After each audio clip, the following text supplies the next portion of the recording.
الحمد لله رب العالمين والصلاة والسلام على رسول الله الأمين وعلى آله وصحبه أجمعين. رب اشرح لي صدري ويسر لي أمري واحلل عقدة من لساني يفقه قولي. اللهم علمنا ما ينفعنا وانفعنا بما علمتنا وزدنا علما يا رب العالمين. പ്രിയമുള്ള പ്രബോധകരെ, പണ്ഡിതന്മാരെ, സഹോദരന്മാരെ, സഹോദരികളെ, അസ്സലാമു അലൈക്കും വറഹ്മത്തുള്ളാഹി വബറകാതുഹു. അൽഹംദുലില്ലാഹ്, നാം പഠിച്ചുകൊണ്ടിരിക്കുന്ന അൽ ഉസൂലു സലാസ എന്ന മഹത്തായ വിശ്വാസ കാര്യങ്ങളുടെ അടിസ്ഥാന തത്വങ്ങൾ പഠിപ്പിക്കുന്ന ഗ്രന്ഥ വിശദീകരണത്തിൻ്റെ അവസാന ക്ലാസ്സുകളിലാണ് നാം ഇപ്പോൾ സംബന്ധിച്ചിരിക്കുന്നത്. ഇൻഷാ അല്ലാഹ് അടുത്ത ക്ലാസ്സോടെ അൽ ഉസൂലു സലാസയുടെ ഷർഹ് പൂർണ്ണമാകും എന്ന് പ്രത്യേകം അറിയിച്ചു കൊള്ളുന്നു. അല്ലാഹു തആല അനുഗ്രഹിക്കട്ടെ.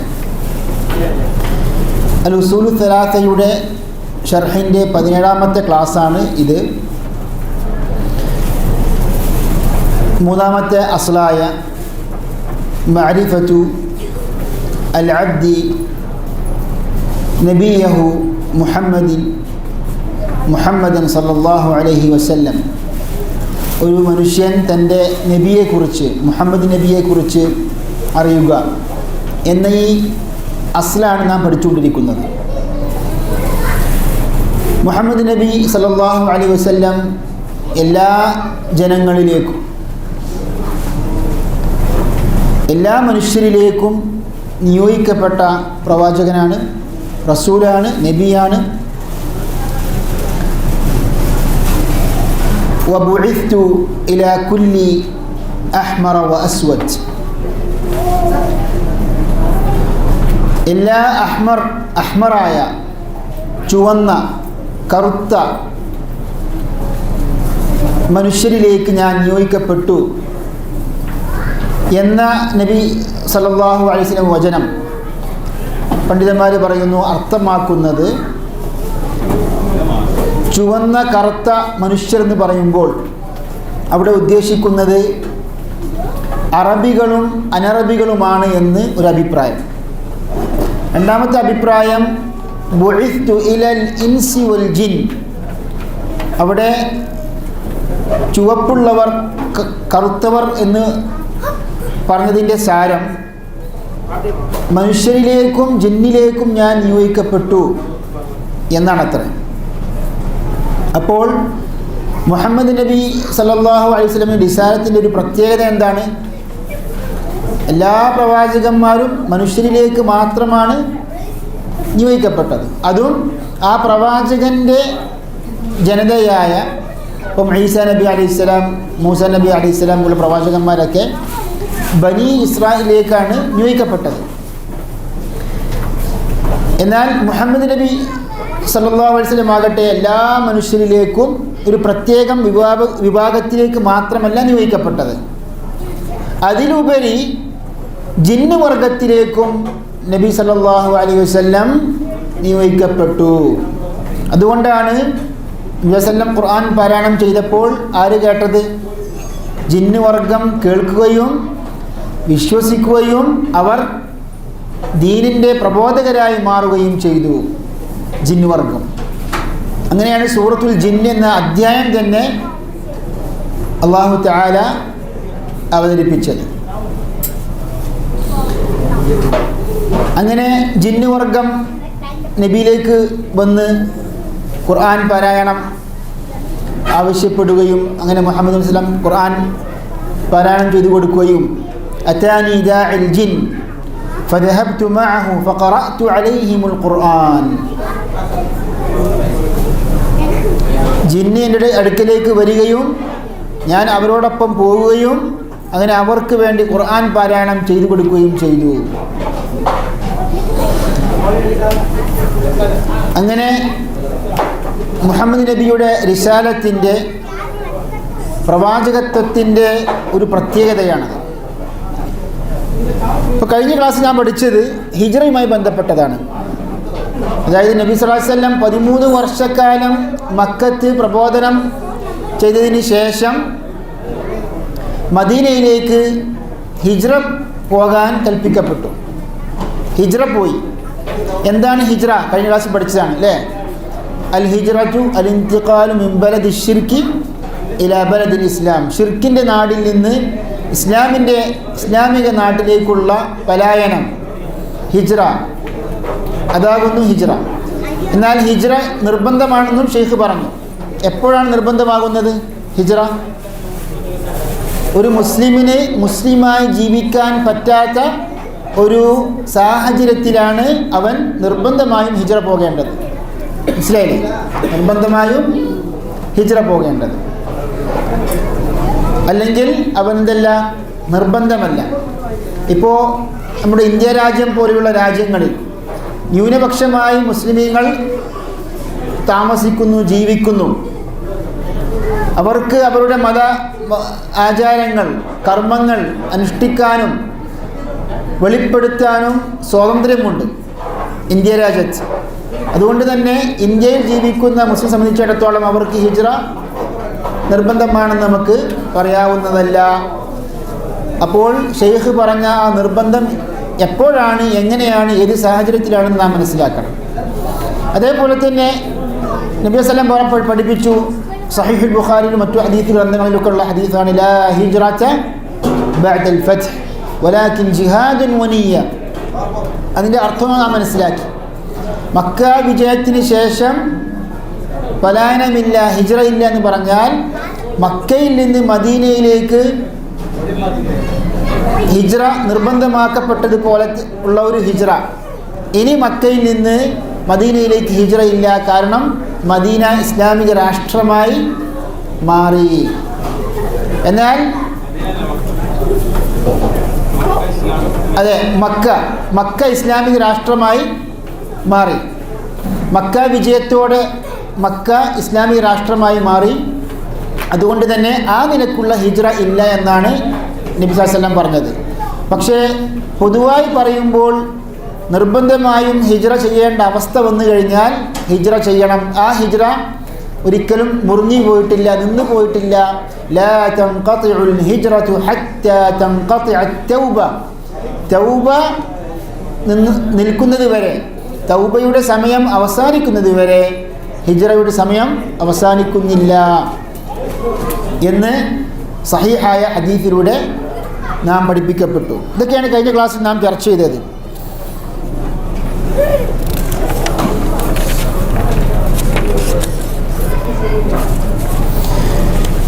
മാത്രമല്ല കഴിഞ്ഞ ക്ലാസ്സിൽ ഞാൻ പഠിച്ചതാണ് ഈ ഹിജ്റയുടെ വാക്ക് ഹജറ എന്ന പദത്തിൽ നിന്നാണ് ഉത്ഭവിച്ചത്.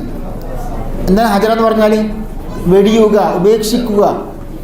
അത് യഥാർത്ഥത്തിൽ ഒരു സ്വീകാര്യമായ ഹദീസിൽ നിന്ന്, ആ ഹദീസ് കഴിഞ്ഞ ക്ലാസ്സിൽ വായിച്ചിട്ടില്ല, ഇമാം അഹ്മദ് റഹ്മഹുല്ലാഹ് മുസ്നദിൽ റിപ്പോർട്ട് ചെയ്ത ഹസനായ ഹദീസാകുന്നു.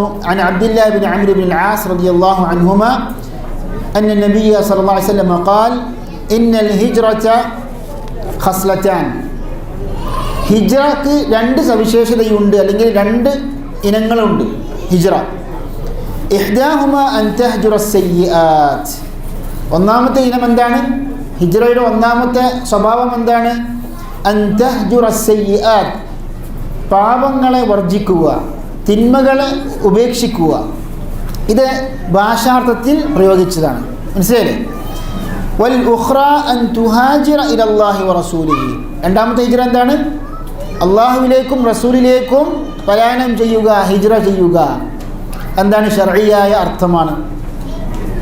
അള്ളാഹുവിലേക്കും റസൂലിലേക്കും ഹിജ്റ പോകുക എന്നത്. പിന്നെ അതിന് ശേഷം വലാ തൻഖതിഉൽ ഹിജ്റതു മാ തുഖബ്ബിലതി തൗബ. തൗബ സ്വീകരിക്കുന്ന കാലത്തോളം ഹിജ്റ മുറിഞ്ഞു പോകുന്നില്ല. വലാ തസാലു തൗബതു മഖ്ബൂലതൻ ഹത്താ തത്ലുഅ അശംസു മിനൽ മഗ്രിബ്. സൂര്യൻ പടിഞ്ഞാറിൽ നിന്ന് ഉദിക്കുന്നത് വരെ തൗബ സ്വീകരിക്കപ്പെട്ടുകൊണ്ടിരിക്കും. ഫഇദാ തലഅത്, അങ്ങനെ പടിഞ്ഞാറിൽ നിന്ന് ഉദിച്ചു കഴിഞ്ഞാൽ തുബിഅ അലാ കുല്ലി ഖൽബിൻ ബിമാ ഫീഹി, ഓരോ ഹൃദയത്തിലും ഉള്ള വിശ്വാസപ്രകാരം മുദ്ര വെക്കപ്പെടും. വകുഫി അന്നാസുൽ അമൽ, അങ്ങനെ ജനങ്ങളുടെ പ്രവർത്തനം പിന്നീട് നിന്നു പോകും, അല്ലെങ്കിൽ അത് മതിയാവുന്നതാണ്. അതിൻ്റെ അർത്ഥം ഇനി അതിന് ശേഷമുള്ള പ്രവർത്തനങ്ങൾ എന്തല്ല, തൗബയും ഈമാനൊന്നും സ്വീകരിക്കപ്പെടുന്നതല്ല. ഇനിയാണ് നമ്മൾ നമ്മുടെ ഇന്നത്തെ ക്ലാസ്സിലേക്ക് പ്രവേശിക്കുന്നത്. കഴിഞ്ഞ ക്ലാസ്സിൽ ഹിജ്റയുമായി ബന്ധപ്പെട്ട വിഷയങ്ങളൊക്കെ ഒന്ന് ഓർമ്മപ്പെടുത്തിയെന്ന് മാത്രം. ഷെയ്ഖ് പറഞ്ഞു, ഫലമ്മ ഇസ്തഖറ ഫിൽ മദീനതി ഉമിറ ബിബഖിയതി ശറാഇഇൽ ഇസ്ലാം. നബി സല്ലല്ലാഹു അലൈഹി വസല്ലം മദീനയിൽ സ്ഥിരതാമസമാക്കിയപ്പോൾ ഇസ്തഖറ ഉമിറ ബിബഖിയതി ശറാഇഇൽ ഇസ്ലാം, ഇസ്ലാമിൻ്റെ മറ്റു നിയമങ്ങൾ പ്രകാരം ചെയ്യാൻ, അനുഷ്ഠിക്കാൻ കൽപ്പിക്കപ്പെട്ടു. അതായത് നമുക്കറിയാം, മദീനയിൽ നബി സല്ലല്ലാഹു അലൈഹി വസല്ലം ഹിജ്റ പോയതിന് ശേഷമാണ് ഇസ്ലാമിക നിയമങ്ങൾ, ശരീഅത്ത് നിയമങ്ങളെല്ലാം സ്ഥാപിതമായത്. അതിനു മുമ്പ് ചില നിയമങ്ങൾ മൊത്തത്തിൽ ഖുർആൻ ഉപദേശിക്കുകയും നിർദ്ദേശിക്കുകയും ചെയ്തിട്ടുള്ളൂ. നമസ്കരിക്കുക, സക്കാത്ത് കൊടുക്കുക. എന്നാൽ നമസ്കാരത്തിൻ്റെ വിശദാംശങ്ങൾ, സക്കാത്തിൻ്റെ വിശദാംശങ്ങൾ, സക്കാത്ത് എത്ര കൊടുക്കണം, അതിൻ്റെ കണക്കെങ്ങനെയാണ്, നിസാബ് എന്താണ്, സമയം എങ്ങനെയാണ്, എല്ലാം മദീന കാലഘട്ടത്തിലാണ് അത് സ്ഥിരപ്പെട്ടത്. ഷെയ്ഖ് പറഞ്ഞു, مثل الزكاة والصوم والحج والأذان والجهاد, സക്കാത്ത്, നോമ്പ്, ഹജ്ജ്, ബാങ്ക്, ജിഹാദ്. والأمر بالمعروف والنهي عن المنكر, നന്മ കൽപ്പിക്കുകയും തിന്മയെ വിരോധിക്കുകയും وغير ذلك من شرائع الإسلام, മറ്റു ശരീഅത്ത് നിയമങ്ങളും. أخذ على هذا 10 سنين, 10 വർഷം മദീനയിൽ നബി സല്ലല്ലാഹു അലൈഹി വസല്ലം ദഅവത്ത് നടത്തി. വതുഫിയ സ്വലവാതുല്ലാഹി വസലാമുഹു അലൈഹി, അതിനുശേഷം നബി സല്ലല്ലാഹു അലൈഹി വസല്ലം മരണപ്പെട്ടു. വദീനുഹു ബാഖിൻ, നബിയുടെ ദീന് ഖിയാമത്ത് നാൾ വരെ നിലനിൽക്കുന്നു. ഇവിടെ പറഞ്ഞു വരുന്നത്, സ്വാഭാവികമായി നമ്മൾ ചിന്തിക്കാറുണ്ട്, അതായത് എന്തുകൊണ്ടാണ് മദീന കാലഘട്ടത്തിലേക്ക് ശരീഅത്ത് നിയമങ്ങൾ അല്ലാഹു സുബ്ഹാനഹു വ തആല നിർദ്ദേശിക്കാൻ നീട്ടിവെച്ചത്. സ്വാഭാവികമായും നമുക്കറിയാം, മദീന കാലഘട്ടത്തിലാണ് മുസ്ലിമീങ്ങൾക്ക് ഇസ്ലാമിക നിയമങ്ങൾ ജീവിതത്തിൽ നടപ്പിലാക്കുവാൻ സാധിച്ചത്. കാരണം ഇസ്ലാമിക ഭരണം വന്നതിന് ശേഷം. അതിനു മുമ്പ് മുസ്ലിമീങ്ങൾ പീഡിപ്പിക്കപ്പെട്ടവരായിരുന്നു, മർദ്ദിത സമൂഹമായിരുന്നു. അവർക്ക് സ്വതന്ത്രരായിക്കൊണ്ട് ശരീഅത്ത് നിയമങ്ങൾ പാലിച്ചുകൊണ്ട് പ്രവർത്തിച്ചുകൊണ്ട് അവർക്ക് ജീവിക്കാൻ പറ്റിയൊരു സാഹചര്യമല്ലായിരുന്നു. അതുകൊണ്ട് തന്നെ അല്ലാഹു സുബ്ഹാനഹു വ തആല ശരീഅത്ത് നിയമങ്ങൾ സ്ഥാപിച്ചത്, അല്ലെങ്കിൽ ഇറക്കിയത്, അവതരിപ്പിച്ചത് ഏത് സമയത്താണ്? മദീന കാലഘട്ടത്തിലാണ്. ഇപ്പോൾ നോക്കൂ നിങ്ങൾ, ഷെയ്ഖ് പറഞ്ഞു സക്കാത്ത്, സൗമ്, സക്കാത്തും നോമ്പും ഹിജ്റ 2-ാം വർഷത്തിലാണ് നിർബന്ധമായത്. അതായത് നോമ്പും സക്കാത്തും അല്ലാഹു സുബ്ഹാനഹു വ തആല നിർബന്ധമാക്കിയത് ഹിജ്റ എത്രാം വർഷത്തിലാണ്?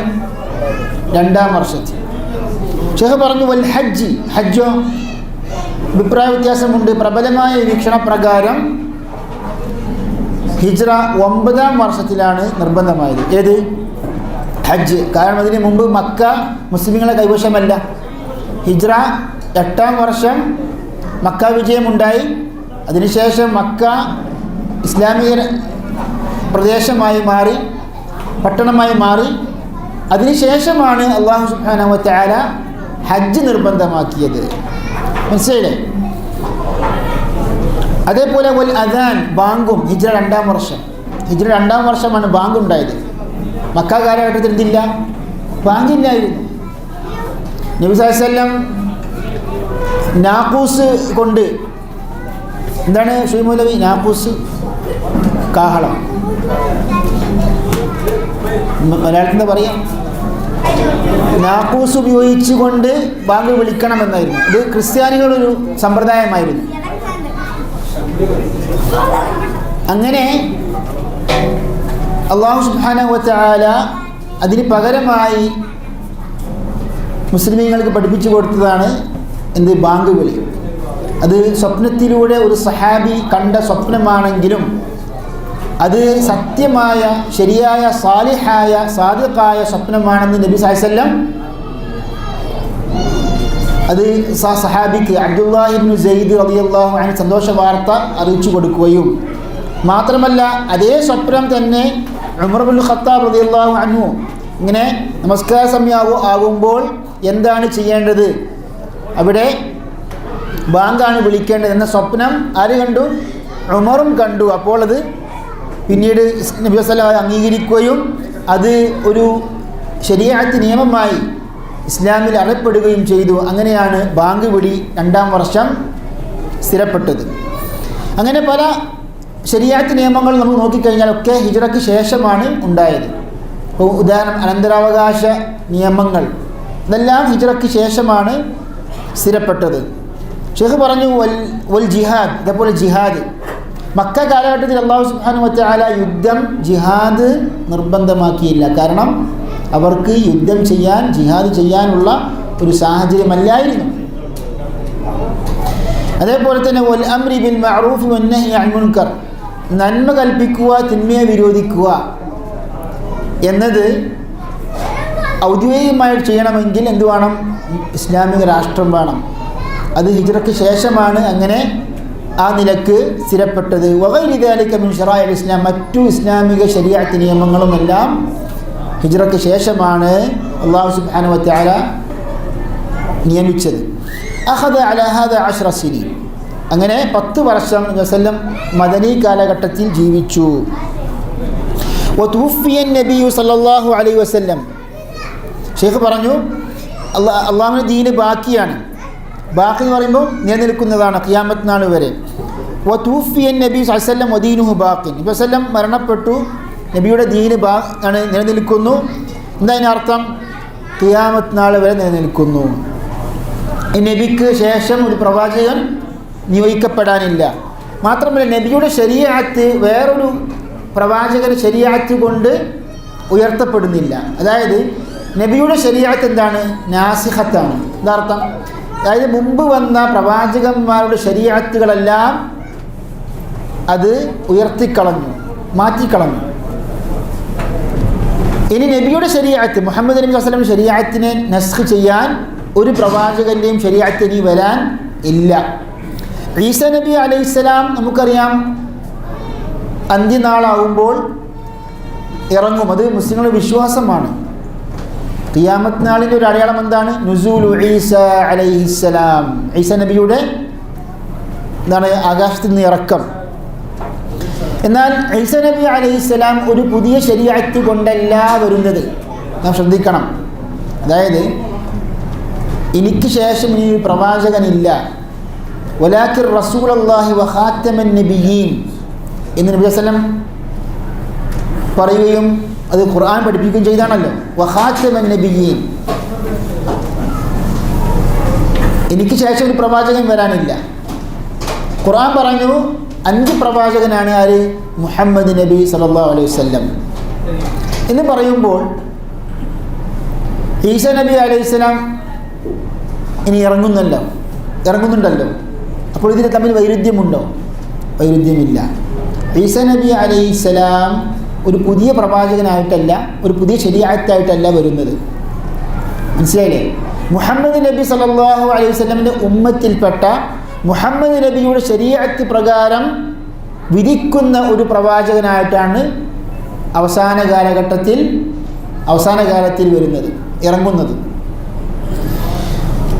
ഇമാം ബുഖാരി മുസ്ലിം റിപ്പോർട്ട് ചെയ്ത ഹദീസിൽ ഇമാം മുസ്ലിമിൻ്റെ പദങ്ങളാണ്, കൈഫ അൻതും, നബി വസല്ലം പറയാണ്, കൈഫ അൻതും ഇദാ നസല ഫീകും ഇബ്നു മറിയം ഫഅമ്മകും മിൻകും, എങ്ങനെയുണ്ടാകും മറിയമിൻ്റെ മകൻ ഈസാ നബി അലൈഹിസ്സലാം, ആരാണ് മറിയമിൻ്റെ മകനായ ഈസാ നബി അലൈഹിസ്സലാം നിങ്ങളുടെ അരികിലേക്ക് ഇറങ്ങി വന്നാൽ, ഫഅമ്മക്കും മിൻകും, നിങ്ങളിൽ അദ്ദേഹം, നിങ്ങളിൽ ഈസാ നബി അലൈഹിസ്സലാം നിങ്ങളിൽ ഒരുവനായി കൊണ്ടിരിക്കവേ നിങ്ങൾക്ക് ഇമാമത്ത് നിന്നാൽ എങ്ങനെ ഉണ്ടാവും? അപ്പോൾ നിങ്ങളിൽ പെട്ടവനായി നിങ്ങൾക്ക് ഇമാമത്ത് നിന്നാൽ എങ്ങനെ ഉണ്ടാകും എന്ന് പറയുമ്പോൾ എന്താ അതിൻ്റെ ഉദ്ദേശം?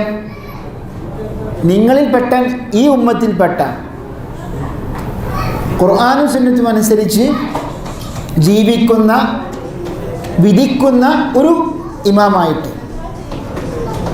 ഈ ഹദീസിൻ്റെ റാവിയായ ഇമാം ഇബ്നു അബീ ദിഅ്ബ് റഹ്മഹുല്ലാഹ് ഈ ഹദീസ് വിശദീകരിച്ചുകൊണ്ട് പറയുന്നുണ്ട്, തദ്രി മാ അമ്മക്കും മിൻകും, നിങ്ങളിൽ ഒരുവനായി നിങ്ങൾക്ക് ഇമാമത്ത് നിൽക്കുന്ന എന്നതിൻ്റെ അർത്ഥം മനസ്സിലായോ? അദ്ദേഹം പറയുന്നു, അമ്മക്കും ബി കിതാബി റബ്ബിക്കും തആല, നിങ്ങളുടെ റബ്ബിൻ്റെ ഖുർആൻ കൊണ്ട്, റസൂലിൻ്റെ സുന്നത്ത് കൊണ്ട്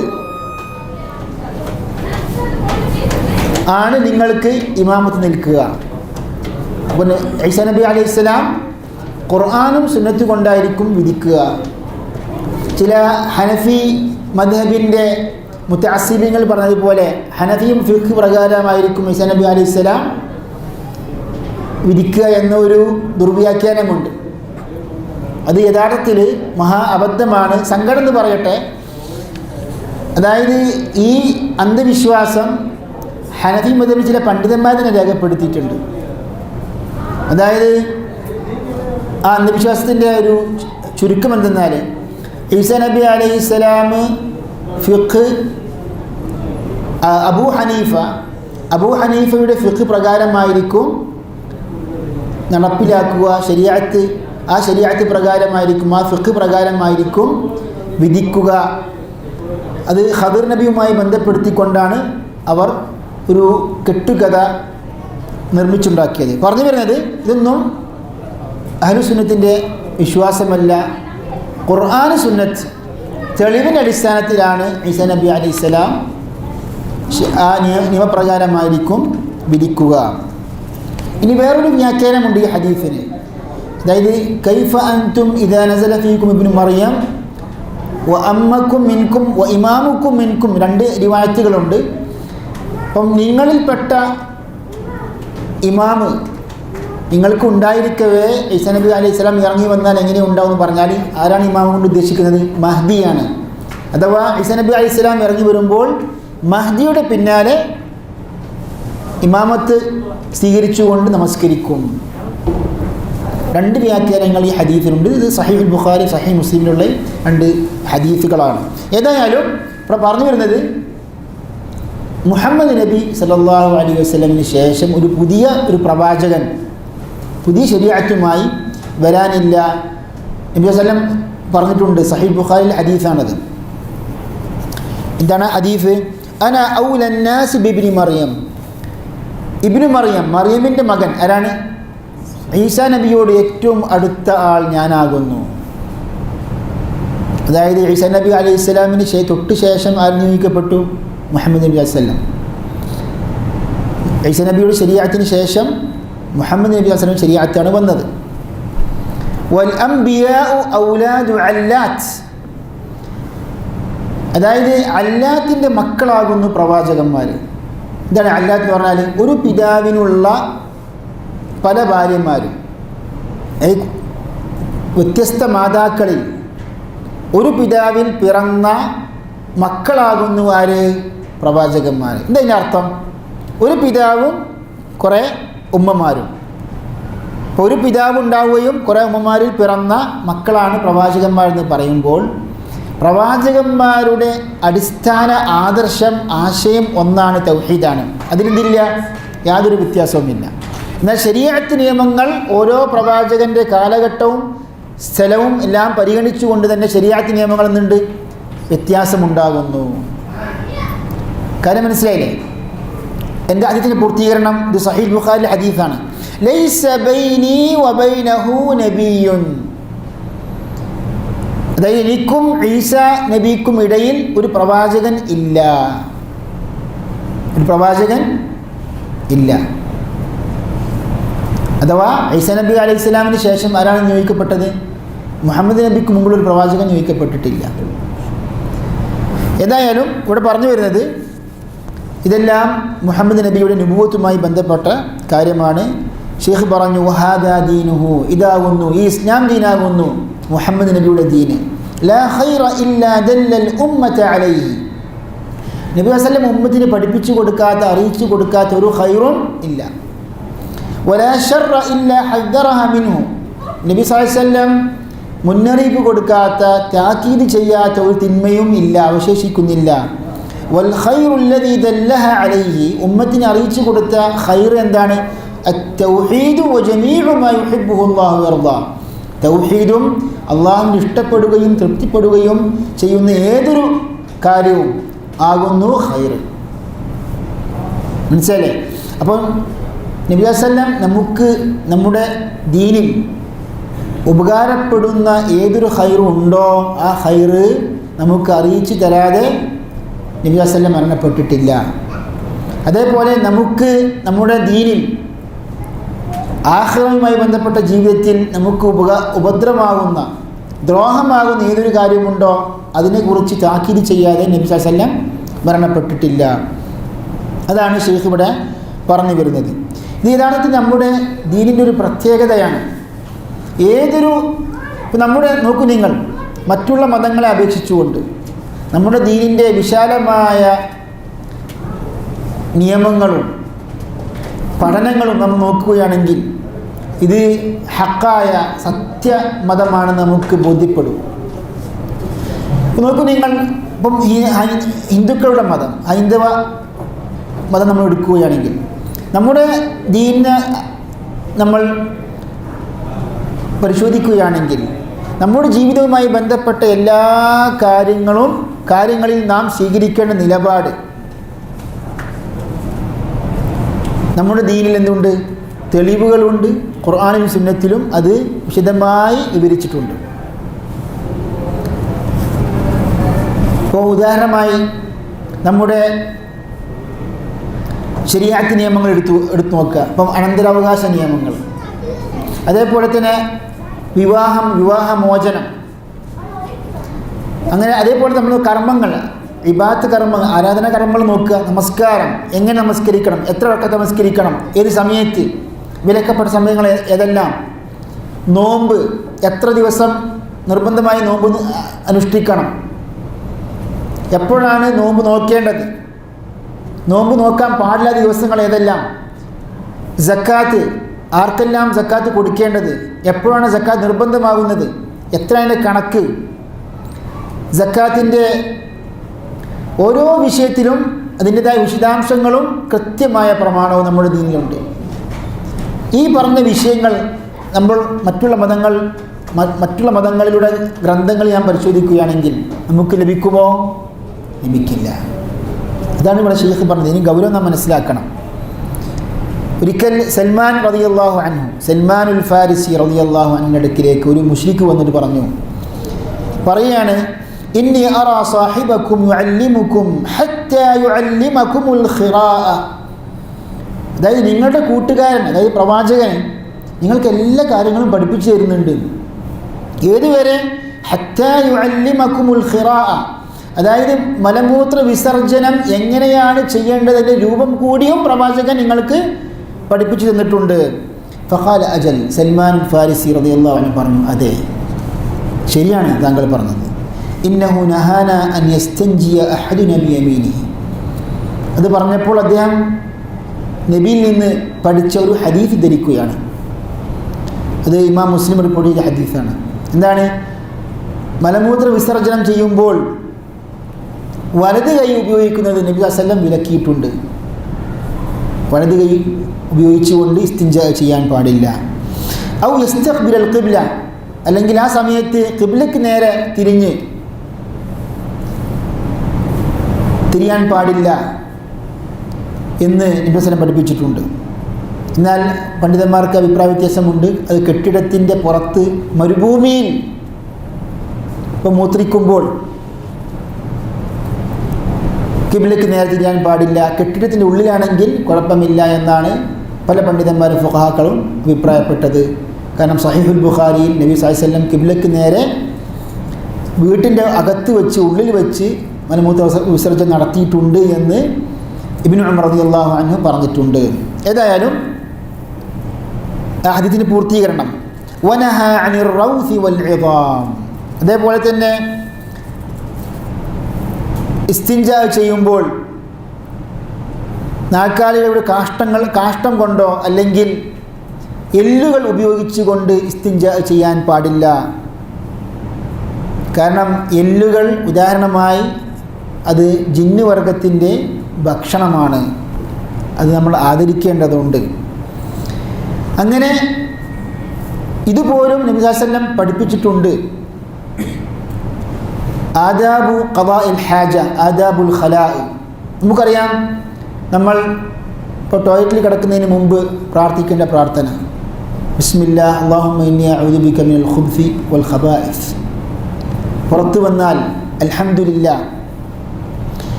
അങ്ങനെ പല ഹദീസുകളും. അതുപോലെ തന്നെ ഇപ്പോൾ മൂത്രിക്കുമ്പോൾ ശ്രദ്ധിക്കണം, വസ്ത്രത്തിൽ ധരിക്കാതെ, ശരീരത്തിൽ ധരിക്കാതെ നമ്മൾ അതെ ഗുഫ്രാനക് ഹസൻത്, ടോയ്ലറ്റിൽ നിന്ന് പുറത്ത് കടന്നാൽ ഗുഫ്രാനക് എന്ന് പറയണം. ചില ഹദീസുകളിൽ അൽഹംദുലില്ലാഹി അല്ലദീ അദ്ഹബ അന്നിൽ അദാ വആഫാനി എന്ന് വന്നിട്ടുണ്ട്. അത് ദുർബലമാണെന്ന് പണ്ഡിതന്മാർ പഠിപ്പിക്കുന്നു. ഏതായാലും മൂത്രിക്കുമ്പോൾ ശ്രദ്ധിക്കണം, വസ്ത്രത്തിലാകാൻ പാടില്ല, ശരീരത്തിലാകാൻ പാടില്ല. ഇബ്നു മാജ റിപ്പോർട്ട് ചെയ്ത സഹീഹായ ഹദീസിൽ നബി വസല്ലം പറഞ്ഞു അക്സറു അദാബിൽ ഖബ്രി ഫിൽ ബൗൽ. ഖബ്ർ ശിക്ഷയിൽ ഏറ്റവും കൂടുതൽ അധികം ഏത് വിഷയത്തിലാണ്, ഏതിൻ്റെ പേരിലാണ്? മൂത്രത്തിൻ്റെ പേരിലാണ്. മൂത്രം ഒഴിക്കുമ്പോൾ ശ്രദ്ധിക്കാതെ നമസ്കരിക്കും, ആരാധനാകർമ്മങ്ങൾ ചെയ്യും. അപ്പോൾ അതിൽ ഒരു സൂക്ഷ്മത പാലിക്കാത്ത പേരിലാണ് ഖബ്റിൽ അധിക പേരും ശിക്ഷിക്കപ്പെടുന്നത്. ഇബ്നു മാജ റിപ്പോർട്ട് ചെയ്ത ഹദീസ് ഇമാം ബൂസീരി, അൽബാനി, അർനാഊത്ത് സഹീഹാണെന്ന് പറഞ്ഞു. ഇപ്പോൾ ഇതാണ് നമ്മുടെ ദീനിൻ്റെ വിശാലമായ ഒരു പ്രത്യേകമാണ് ഇപ്പോൾ ഇവിടെ ഉദ്ധരിച്ചത്. വക്കമ്മലല്ലാഹു, അതിനു മുമ്പ് ഷെയ്ഖ് പറഞ്ഞു വബ്ബഅസഹുല്ലാഹു ഇലന്നാസി കാഫ, എല്ലാ ജനങ്ങളിലേക്കും നിയോഗിക്കപ്പെട്ട പ്രവാചകനാകുന്നു മുഹമ്മദ് നബി സ്വല്ലല്ലാഹു അലൈഹി വസല്ലം. വഫ്തറദ താഅതഹു അലാ ജമീഇ സഖലൈനിൽ ജിന്നി വൽ ഇൻസ്, ജിന്നിനും ഇൻസിനും മുഹമ്മദ് നബി നിർബന്ധമായും അനുസരിക്കാൻ അല്ലാഹു സുബ്ഹാനഹു വ തആല നിർബന്ധമാക്കി. ജിന്നുവർഗമടക്കം നേരത്തെ സൂചിപ്പിച്ചതാണ്. ബുഇസ്തു ഇലാ കുല്ലി അഹ്മറ വ അസ്വദ്, ഹദീസ് പറഞ്ഞല്ലോ. എന്നേ അതിൻ്റെ അർത്ഥം പണ്ഡിതന്മാരുടെ രണ്ട് അഭിപ്രായങ്ങളും പറഞ്ഞു. والدليل قوله تعالى اليوم أكملت لكم دينكم وأتممت عليكم نعمتي ورضيت لكم الإسلام دينا. اليوم أكملت لكم دينكم, ഇന്ന് നാം നിങ്ങളുടെ ദീന് പൂർത്തീകരിച്ചു തന്നു, നിങ്ങൾക്ക് അനുഗ്രഹം ഞാൻ പൂർണ്ണമാക്കി തന്നു, ഇസ്ലാം നിങ്ങൾക്ക് ദീനായി ഞാൻ തൃപ്തിപ്പെടുകയും ചെയ്തു. ഇത് ഹജ്ജത്തുൽ വദാഇൽ അല്ലാഹു സുബ്ഹാനഹു വ തആല ഇറക്കിയ ആയത്താണ്.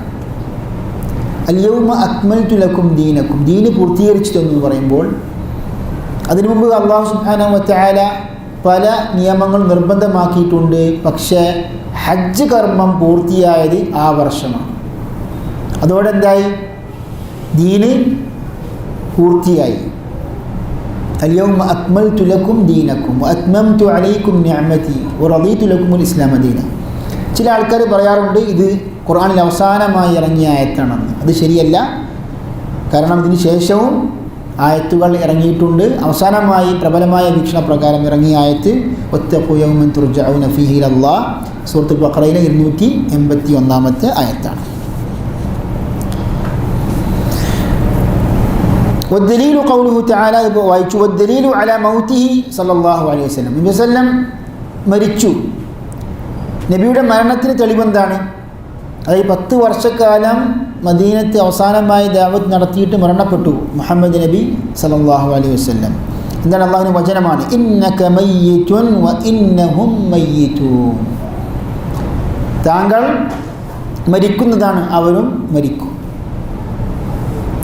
ثم إنكم يوم القيامة عند ربكم تختصمون. അതിനുശേഷം നിങ്ങൾ പരസ്പരം ഖിയാമത്ത് നാളിൽ അള്ളാഹുവിൻ്റെ അടുക്കൽ നിങ്ങൾ തഖ്തസിമൂൻ ഖുസൂമത്ത് കൂടുന്നതാണ്, തർക്കിക്കുന്നതാണ്. ഇവിടെ നബി മരിക്കും എന്നതിനും തെളിവാണിത്. അബൂബക്കർ സിദ്ദീഖ് റളിയല്ലാഹു അൻഹു നബിയുടെ വഫാത്തിന് ശേഷം ചില സഹാബത്തുകൾക്ക് നബി മരണപ്പെട്ടു എന്ന് വിശ്വസിക്കാൻ സാധിക്കാത്തത് കൊണ്ട് എഴുന്നേറ്റ് നിന്ന് പ്രസംഗിച്ചല്ലോ. അപ്പോൾ ആ പ്രസംഗവേളയിൽ ഉദ്ധരിച്ച ആയത്താണിത്. ഇന്നക മയ്യിത്തുൻ വ ഇന്നഹും മയ്യിത്തുൻ വന്നാസു ഇദാ മാതു യുബ്അസൂൻ. ജനങ്ങൾ ഉയർത്തെഴുന്നേൽപ്പ് ദിവസം മരിച്ചു കഴിഞ്ഞാൽ ബഅസ് ഉണ്ടാകും, ഉയർത്തെഴുന്നേൽക്കപ്പെടും. വദ്ദലീലു ഖൗലുഹു തആല മിൻഹാ ഖലഖ്നാകും. അതിൽ നിന്നാണ് നാം നിങ്ങളെ സൃഷ്ടിച്ചത്. ഏതിൽ നിന്ന്? മണ്ണിൽ നിന്ന്. വഫീഹാ നുഈദുക്കും. അതിലേക്ക് തന്നെ നിങ്ങളെ ഞാൻ മടക്കും. വമിൻഹാ നുഖ്രിജുക്കും താറത്തൻ ഉഖ്റ. അതിനുശേഷം വീണ്ടും ഞാൻ ആ മണ്ണിൽ നിന്ന് നിങ്ങളെ ഉയർത്തെഴുന്നേൽപ്പിക്കും. വഖൗലുഹു തആല വല്ലാഹു അൻബതകും മിൽ അർദി നബാത. ഭൂമിയിൽ നിന്ന് നിങ്ങളെ അല്ലാഹു മുളപ്പിച്ചു. എന്താ മണ്ണിൽ നിന്ന് അല്ലാഹു സുബ്ഹാനഹു നിങ്ങളെ സൃഷ്ടിച്ചു എന്ന്. അപ്പോൾ മണ്ണിൽ നിന്ന് സൃഷ്ടിക്കപ്പെട്ടത് ആരാണ്? യഥാർത്ഥത്തിൽ ആദം നബി അലൈഹിസ്സലാമാണ്. അതിനുശേഷം ആദം നബി അലൈഹിസ്സലാമിൻ്റെ സന്താനങ്ങൾ നുത്ഫയിൽ നിന്ന് സൃഷ്ടിക്കപ്പെട്ടു. വബദഅ ഖൽഖൽ ഇൻസാനി മിൻ തീൻ. അല്ലാഹു സുബ്ഹാനഹു വ തആല മനുഷ്യ സൃഷ്ടിപ്പ് ആരംഭിച്ചത് ഏതിൽ നിന്നാണ്? കളിമണ്ണിൽ നിന്നാണ്. ثم جعل نسله من سلالة من ماء مهين. അതിനുശേഷം അല്ലാഹു സുബ്ഹാനഹു വ തആല മനുഷ്യൻ്റെ സന്താനം നസ്ല് മിൻ സുലാലത്തിൻ മിൻ മാഇൻ മഹീൻ, നിസ്സാരമായ വെള്ളത്തിൻ്റെ സത്തിൽ നിന്നാണ് അതിനുശേഷം അല്ലാഹു സുബ്ഹാനഹു വ തആല മനുഷ്യരെ സൃഷ്ടിച്ചത്. പറഞ്ഞു വരുന്നത് ആ മണ്ണിലേക്ക് തന്നെ നാം അടക്കപ്പെടും. സുമ്മ യുഈദുക്കും ഫീഹാ വയുഖ്രിജുക്കും ഇഖ്റാജ. അങ്ങനെ അല്ലാഹു നിങ്ങളെ ഉയർത്തെഴുന്നേൽപ്പിക്കുന്നു പറയുമ്പോൾ ഖിയാമത്ത് നാളിൽ. വബഅദൽ ബഅസി. ബഅസിന് ശേഷം മുഹാസബൂന വമജ്സിയൂന ബിഅഅമാലിഹിം. അവർ വിചാരണയ്ക്ക് വിധേയരാകും. അവരുടെ കർമ്മങ്ങളനുസരിച്ച് അവർക്ക് പ്രതിഫലം നൽകപ്പെടും. അതാണ് പ്രതിഫലത്തിൻ്റെ ദിനമെന്ന് പറയാനുള്ള കാരണം. വദ്ദലീലു ഖൗലുഹു തആല വലില്ലാഹി മാ ഫിസ് സമാവാതി വമാ ഫിൽ അർദ്. അള്ളാഹുവിനാണ് ആകാശങ്ങളിലുള്ളതും ഭൂമിയിലുള്ളത് സർവ്വതും അള്ളാഹുവിൻ്റെതാണ്. ലിയജ്സിയല്ലദീന അസാഉ ബിമാ അമിലു വയജ്സിയല്ലദീന അഹ്സനു ബിൽ ഹുസ്ന. അതായത് തിന്മ കൽപ്പിച്ചവർക്ക്, അതായത് തിന്മ പ്രവർത്തിച്ചവർക്ക് അവരുടെ പ്രവർത്തന നിമിത്തം അവർക്ക് പ്രതിഫലം നൽകുവാൻ വേണ്ടി, അതേപോലെ നന്മ പ്രവർത്തിച്ചവർക്ക് സ്വർഗം നൽകി പ്രതിഫലം നൽകാനും വേണ്ടി. വമൻ കദ്ദബ ബിൽ ബഅസി കഫർ. ബഅസിനെ സംബന്ധിച്ച് വല്ലവനും കളവാക്കി കഴിഞ്ഞാൽ അവൻ കാഫിറാണ്. വദ്ദലീലു ഖൗലുഹു തആല സഅമ അല്ലദീന കഫറു അൻ ലൻ യുബഅസു. സത്യനിഷേധികൾ വാദിച്ചു, പറഞ്ഞു അവർ ഉയർത്തെഴുന്നേൽപ്പിക്കപ്പെടില്ല, മരണത്തിന് ശേഷം ഒരു ജീവിതം ഉണ്ടാവില്ല എന്ന് ആര് പറഞ്ഞു? സത്യനിഷേധികൾ. ഖുൽ, താങ്കൾ പറയുക, ബല വറബ്ബി ലതുബഅസുൻ. തീർച്ചയായും നിങ്ങൾ ഉയർത്തെഴുന്നേൽപ്പിക്കപ്പെടുകയും സുമ്മ ലതുനബ്ബഉന്ന ബിമാ അമിൽതും, നിങ്ങൾ പ്രവർത്തിച്ചത് എന്താണോ അതിനെക്കുറിച്ച് നിങ്ങൾക്ക് അറിയിപ്പ് നൽകപ്പെടുകയും. വദാലിക അലല്ലാഹി യസീർ. അതെല്ലാം അല്ലാഹുവിന് നിസ്സാരമാണ്. അപ്പോൾ ഇവിടെ ശരിക്ക് ഷെയ്ഖ് ഈ ഉസൂലുൽ സലാസയുടെ അവസാന ഭാഗത്ത് പ്രവാചകത്വത്തെക്കുറിച്ച് പറഞ്ഞതിന് ശേഷം നമ്മുടെ വിശ്വാസ കാര്യവുമായി ബന്ധപ്പെട്ട അടിസ്ഥാന വിഷയങ്ങളാണ് ഏത്? ബഅസ്, ഹിസാബ് പോലുള്ള കാര്യങ്ങൾക്ക് ഒരു സൂചന നൽകുകയാണ്. എന്തായാലും ഇൻഷാ അല്ലാഹ് അടുത്ത ക്ലാസ്സോടെ അൽ ഉസൂലുൽ സലാസയുടെ ശറഹ് കഴിഞ്ഞു. നമ്മുടെ ദീനിലെ അടിസ്ഥാന 3 വിഷയങ്ങളായ അള്ളാഹുവിനെക്കുറിച്ച് അറിയുക, ദീനിനെക്കുറിച്ച് അറിയുക, പ്രവാചകനെക്കുറിച്ച് അറിയുക, ഈ 3 കാര്യങ്ങളാണ് നാം ഈ അൽ ഉസൂലുൽ സലാസ എന്ന മഹത്തായ ഗ്രന്ഥത്തിലൂടെ പഠിച്ചത്. അതിൻ്റെ തെളിവുകൾ, അതിൻ്റെ വിശദാംശങ്ങൾ, പണ്ഡിതന്മാരുടെ ഉദ്ധരണികൾ എല്ലാം വായിച്ചു. ഇതെല്ലാം ഈ ക്ലാസ്സുകളെല്ലാം MIC വെബ്സൈറ്റിൽ അപ്ലോഡ് ചെയ്യപ്പെടുന്നുണ്ട്. അതൊന്നും കൂടി നിങ്ങൾക്ക് കേൾക്കാൻ സാധിക്കും ഇൻഷാ അല്ലാഹ്. അടുത്ത ഭാവിയിൽ ഓരോ ക്ലാസ്സിലും അതിൻ്റെ നോട്ട് ഇൻഷാ അല്ലാഹ് ഓരോ ലിങ്കിലും നമ്മൾ കൊടുക്കുന്നുണ്ട് ഇൻഷാ അല്ലാഹ്. അറബിക്ക് ഭാഷ അറിയുന്ന പ്രബോധകന്മാർക്കും പണ്ഡിതന്മാർക്കും ഉപയോഗപ്പെടുത്താൻ വേണ്ടി അല്ലാഹു തആല ഇതൊരു സാലിഹായ കർമ്മമായി നമ്മിൽ നിന്ന് സ്വീകരിക്കുമാറാകട്ടെ. നമ്മുടെ എല്ലാ പാപങ്ങളും അല്ലാഹു തആല പുറത്തു നൽകുമാറാകട്ടെ. ربنا ظلمنا أنفسنا وإن لم تغفر لنا وترحمنا لنكونن من الخاسرين. والسلام عليكم ورحمة الله وبركاته.